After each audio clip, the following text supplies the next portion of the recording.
মুসলমানের উল্লাহ হলে বানাই দিয়েছেন আরো ঈদ ঈদে মিলাদুন নবী হয়নি না না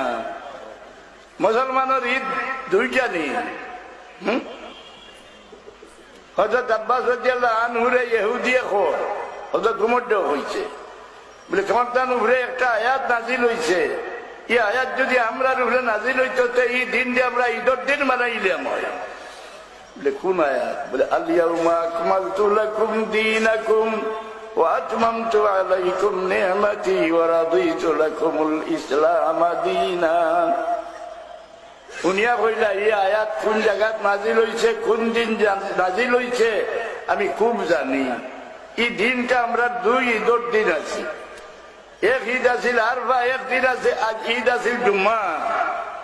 জুমার দিন আমরা ঈদের দিন কিন্তু দুনিয়ার মাঝে সবচেয়ে ঈদ বড় ঈদ হইল রাসূলুল্লাহর পয়দাইশের তারিখ ইলা বড় নিয়ামত আর আল্লাহর সৃষ্টির মাঝে কারণে দিছেন না আল্লাহ বলেন লাকাদ মান্নাল্লাহু আলাল মুমিনিনা ইয বাআসা ফীহিম রাসূলা তোমরা বহুত নিয়ামত দিছে কি এই নিয়ামত তোমরা আর দিছি না তোমরা গেছে যে আমার হাবিবরে বানাইলা